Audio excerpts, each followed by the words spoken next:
Hello ladies and gentlemen, and welcome back to my channel for another Dragon Ball Z S.H.Figuarts unboxing and review video. Now today we are taking a look at technically a 2-pack with Tien and Chiaotzu.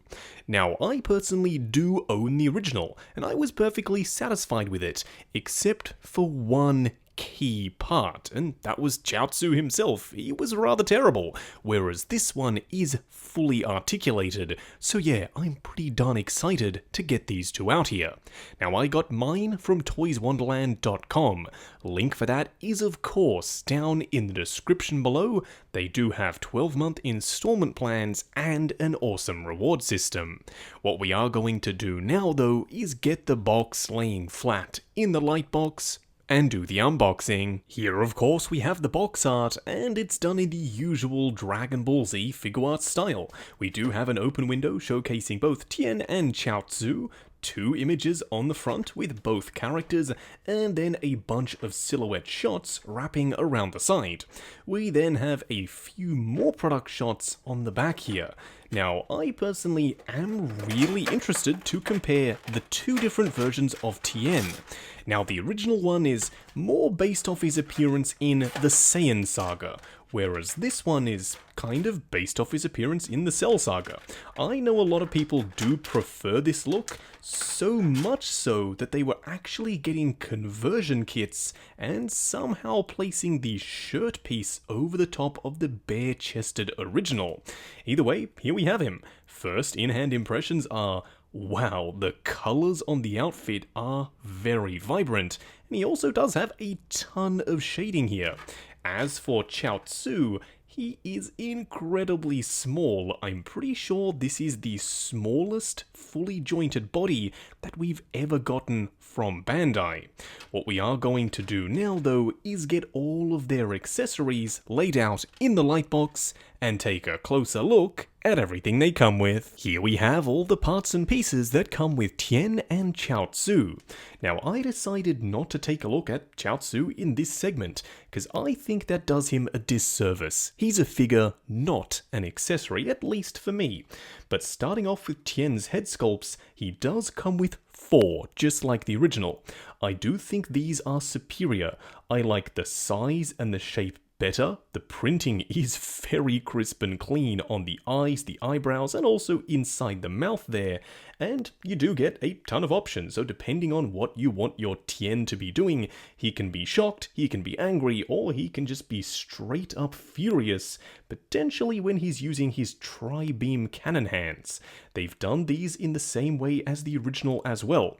There are pegs on each of the fingers, so they do actually slot and kind of softly lock together, so you can do the blast without having to really worry about lining up the fingers. They should nicely peg together.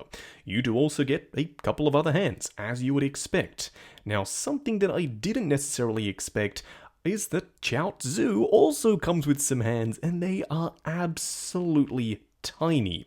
Just bringing in Tien's for a comparison, as you can see, they are miniature, so do be careful not to lose those when you do go and switch out Chiaotzu's hands. What we are going to do now though is get Tien and Chiaotzu themselves out here and take a closer look. Here we have them standing straight up and down in the light box, no crazy poses or accessories or anything like that, and these two look great. Is it a worthy upgrade over the original set? To be honest, right off the bat, yeah, it is. These guys look a hell of a lot better than their original counterparts. You will see that when we do some proper side-by-side comparisons in the very next clip, but overall, I'm very happy. The proportions, especially on Tien, are vastly better. He actually looks big and muscular and imposing, and with that slightly bigger and wider head that he's now sporting, everything looks and fits a lot better together.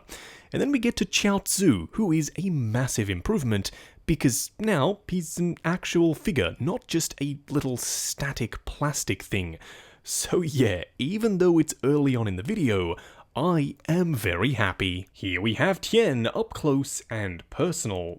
Now don't worry, in just a second I will be bringing out the original version so we can do a little bit of a side-by-side comparison before we do the actual side-by-side comparisons. Now as for the new guy, the first thing that I noticed were the proportions. He looks fantastic. He looks way more in proportion than the original one does, and the musculature is really well sculpted. You do have a bunch of detail in the back muscles, on the arms, even on the chest, and they've just kind of thickened everything up to make him look even more bulky. I especially love the neck, which was super scrawny on the 1.0, whereas this guy, he's definitely one beefy boy. I also do like the sash or the shirt that comes across the front here. Initially, I wasn't sure about this split across the front, but from a distance, even though it does cast a shadow, trust me, on the shelf, it's not going to be something that's going to make you not want to look at the figure. It's still a really nice sculpt, even though, yes, there is that cut across the front. Would I have preferred if it wasn't there and this was a rubbery overlay so the torso could move independently of it? Yes, I think that's the best way of doing it, but it's not a big enough deal to say don't go ahead and pick up the figure. Something that may bother you though is that yes, there is a ton of awesome shading throughout the green. It's a little bit lighter, then it goes down to a darker green, except on the back. For some reason, they didn't paint any of that shading at all on the back of the figure. That's not something that I'm used to Tamashii nations doing. Usually Bandai will go all out. If they're painting the front, they're definitely painting the back. But for some reason, they didn't do it here. At the very least, I do like the colors that they have chosen for the green. It's very vibrant. The overlay of the gradient for the darker green also makes the lighter sections pop quite nicely, and you do have a fiery red for the belt, which definitely is a nice added pop of contrast. You also have some yellow down here for these boot guards, and then some matte black for the boots themselves. So overall, yeah, I am loving this new Tien. Now, bringing in the original, I didn't think the difference was going to be this stark. First of all, the head on the original is super tiny. It's shrunken down, his neck is very scrawny, he has these absolutely enormous traps, and then he's got this drop down for the shoulders, which makes him look kind of funky. And he also has a very small ab section where the upper torso actually covers up some of his abs. So altogether, the proportions are just worse on this 1.0. Now, yes, the head sculpts from the new one are compatible with the original, but unfortunately they are a little bit bigger and wider, so that makes them look way too big and goofy for this original one, so they're not really all that compatible. At the end of the day, if I did have to choose between these two Tien figures, I would absolutely go with the new one. Now, as this set is technically a 2-pack, I thought let's take a look at Chiaotzu up close as well. He's fantastic. This guy is worth the price of admission alone. I mean, he's another core Z fighter, so it's been a kind of sad thought to think that the only version of Chiaotzu we have is this thing. It's literally a mini gachapon style figure with a swiveling head. He has no articulation to speak of, his skin tone is also very pale, and his proportions were just all kinds of weird. I also didn't love his face, whereas on the new one I definitely do. They've got the accurate grey-ish style skin tone. I love the face, the tampos are very nice and clean, and then the paint applications are crisp as well.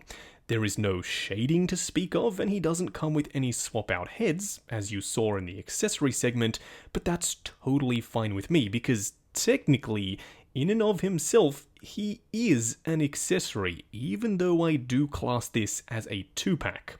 So if you were on the fence and you still weren't convinced with that comparison with Tien, then I think this guy definitely should be tipping you over.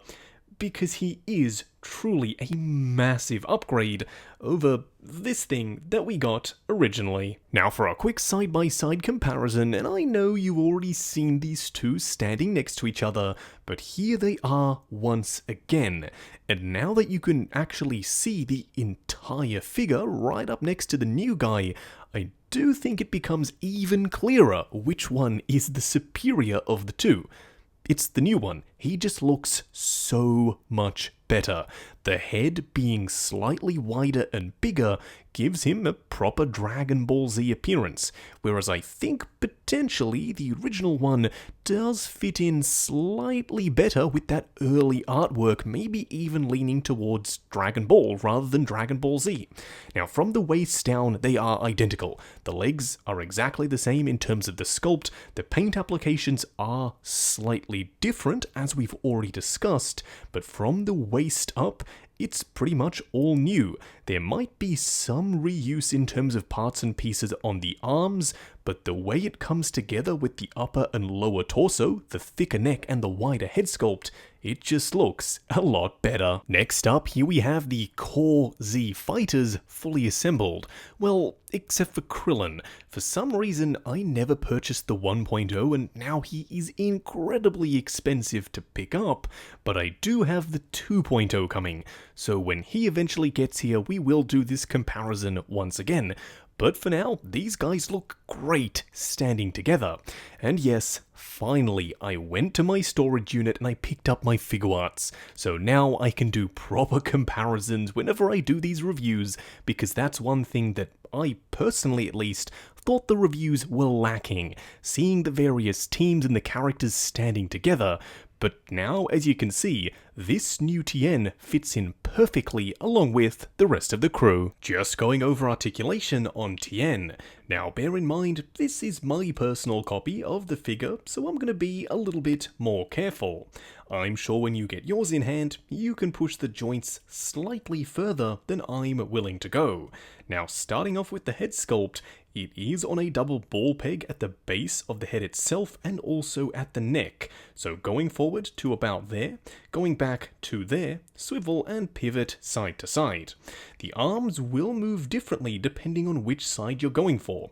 The one with the bare shoulder goes just a little bit higher because it doesn't have the shirt piece restricting it. Going forward and back will remain the same, but you do have a little bit more butterfly on this one right here. You have a swivel at the bicep, a double bend at the elbow, but unfortunately it only gets you to 90, and then a regular Figuarts style joint for the wrist. As for the torso, you've got one joint up on top that does give you a fairly decent range of motion in pretty much all directions, then another one at the waist for some added swivel. You do get most of your crunch from the one at the top though, just because this belt is a little bit more restrictive. The legs will go forward to there, they will go out to there, swivel at the upper thigh, a double bend at the knee that once again only goes to 90. You do have a swivel down here for the foot, and you do have some ankle rocker plus forward and back. At the end of the day, it is a ball joint. Lastly, you do have some toe articulation. As for Chiaotzu himself, this might just be the tiniest figure that I've tried to articulate on camera, but starting off with his head, it is on a ball joint. There is a ball joint at the shoulder for forward and back, and also up and down. You do have a bend at the elbow, which cleverly enough, I do believe is a regular Figuarts style wrist peg that they've actually used as a joint for the elbow. That also does incorporate some swivel. Now he also has a really teeny little ball joint for his wrist there. There isn't anything at the torso, so don't expect any swivel. Going forward with the legs to about there, going out to there, swivel at the upper thigh, a double bend at the knee, which is rather surprising, and lastly a ball joint down here for the ankle. Just wrapping up on the Figuarts Tien and Chiaotzu set. Now going into this video, I was pretty excited. Are Tien and Chiaotzu my favourite members of the Z Fighters core team? No, not really, but but they are still key characters in the series, so they deserve to be done justice in figure format. And I'm of course alluding to Chiaotzu because that first version that we got was just an abomination, so I'm very happy they went back to the drawing boards and made him into a proper figure. Now, starting off with him first, he's painted crisply and cleanly, he doesn't come with any effect pieces, but quite surprisingly, he's very well articulated and he does come with swap out hands, something that I didn't really expect them to do, but I'm very glad that they did. Now, if you do have the original Tien and Chiaotzu set, I do think this one is worth the price of admission to upgrade for Chiaotzu alone, because he is a proper character. He deserves to be a proper figure. As for Tien, he's also a worthy upgrade. Yes, some people will prefer the shirtless version. I totally understand. It would have been cool if they gave you the option to take off the shirt, so you could have had both options, but I understand why they didn't. They didn't want to devalue the original set, and I think that's the same reason why they didn't include a little clip piece to attach Chiaotzu to Nappa's back. They wanted to preserve the integrity of the original figures. But this set is still superior, even Tien himself. The upper torso is the only real thing that's new, but it's sculpted a lot more accurately to his proportions in the show. The head is a little bit squatter, but slightly wider, the neck is bigger and chunkier, and the traps have been toned down a little bit, so he looks more in proportion. Overall, I'm very happy with these two releases, and it's stuff like this, where Figuarts keeps innovating and improving and changing stuff that they did potentially slightly weirdly on the original versions, that keeps me double dipping on figures I already own in the line. Now, if you are wanting to pick these up, I got mine from toyswonderland.com. Link for that is of course down in the description below. They have 12-month installment plans and an awesome reward system. While you are down there, check out the link to 6 Scale Network, the Facebook group. Come along, chat figures, share photos of your collection, and of course, see what's coming up next on the channel. Like, comment, and subscribe, and we'll catch you in the next video.